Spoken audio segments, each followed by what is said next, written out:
बहुत समय पहले घने जंगलों से घिरे एक छोटे से गांव में सौंदर्या नाम की एक औरत रहती थी। उसका नाम ही उसकी पहचान था। वह अपार सुंदरता की मालिक थी। उसकी काली चमकती लंबी बाल, बड़ी बड़ी कजरारी आंखें और गुलाब की तरह खिली त्वचा देखकर कोई भी मंत्रमुग्ध हो जाता। लेकिन उसकी खूबसूरती के साथ साथ उसका हृदय कठोर और स्वार्थी था। वो केवल अपने रूप लावण्य पर गर्व करती और दूसरों को तुच्छ समझती।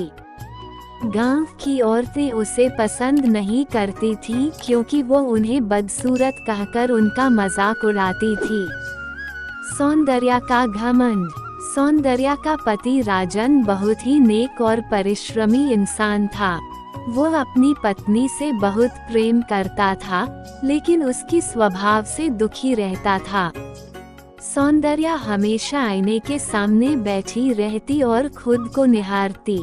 जब भी गांव की कोई महिला या लड़की उसके पास आती, तो वह व्यंग्य भरे शब्दों में कहती, काश तुम भी मेरी तरह सुंदर होती, लेकिन तुम तो अपने बदसूरत चेहरे के साथ ही जीने के लिए बनी हो।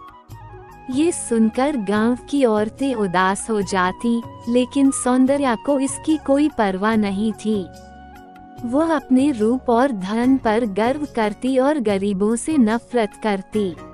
एक दिन गांव में एक बूढ़ी औरत आई। उसके कपड़े फटे पुराने थे, बाल उलझे हुए थे और शरीर हड्डियों के समान पतला था। वह एक घर जाकर भोजन मांग रही थी। जब वह सौंदर्या के घर पहुंची, तो उसने विनम्रता से कहा, बेटी, मैं बहुत भूखी हूँ, क्या मुझे कुछ खाने को मिलेगा? सौंदर्या ने उसकी ओर घृणा भरी नजरों से देखा और तिरस्कार करते हुए बोली, तू तो इतनी गंदी और बदसूरत है, तुझे देखकर ही भूख मर जाती है। जल्दी भाग यहाँ से। बूढ़ी औरत की आंखों में आंसू आ गए। उसने सौंदर्या को देखा और धीरे से कहा, बेटी, घमंड बहुत खतरनाक होता है। जो रूप पर घमंड करता है, उसका अंत अच्छा नहीं होता।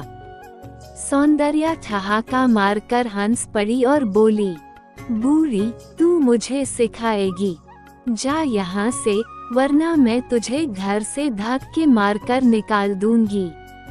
बूढ़ी औरत ने एक लंबी सांस ली और धीरे से कहा, आज तेरा रूप तुझे बहुत प्रिय है, लेकिन देखना, कल यही रूप तेरे लिए श्राप बन जाएगा। ये कहकर वह वहाँ से चली गई।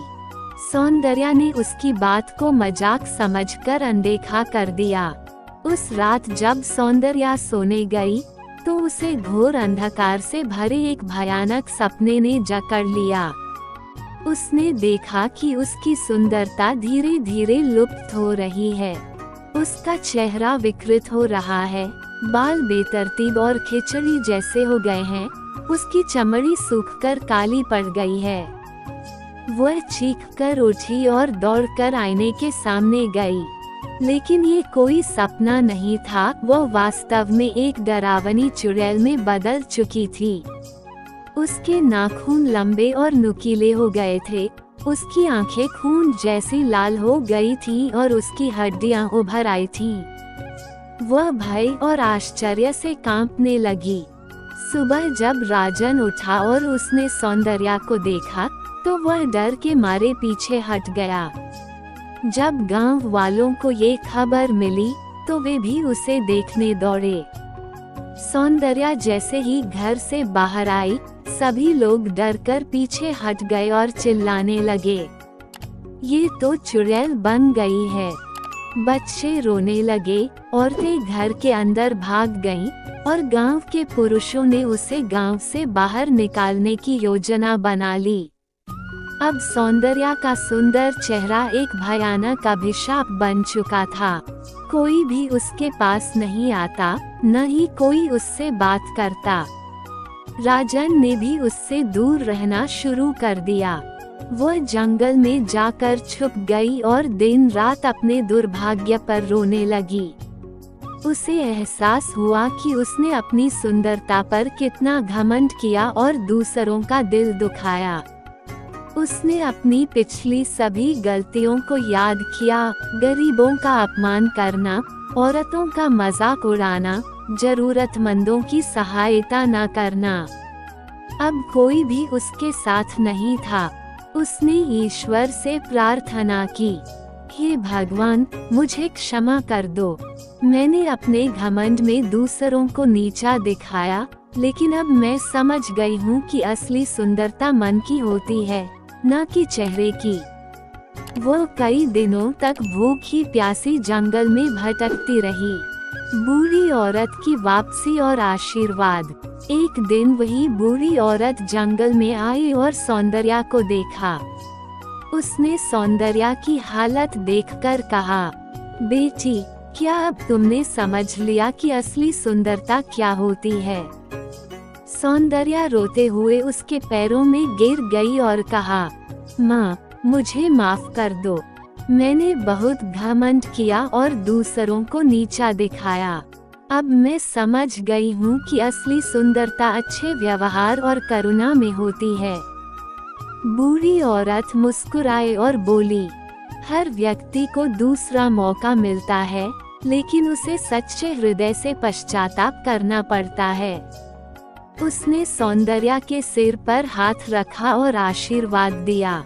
अचानक सौंदर्या का विकृत रूप समाप्त हो गया और वह पहले जैसी सुंदर हो गई। लेकिन अब वह केवल बाहर से नहीं, बल्कि अंदर से भी सुंदर थी। गांव लौटने के बाद सौंदर्या का स्वभाव पूरी तरह बदल गया। वह अब किसी का अपमान नहीं करती थी, बल्कि जरूरतमंदों की मदद करती और गरीबों को भोजन खिलाती। अब गांव की औरतें उससे प्रेम करने लगी, बच्चे उसके पास खुशी से खेलने आने लगे और राजन को भी अपनी बदली हुई पत्नी पर गर्व हुआ। इस कहानी से हमें ये सीख मिलती है कि बाहरी सुंदरता क्षणिक होती है, लेकिन असली सुंदरता अच्छे कर्मों और विनम्रता में होती है।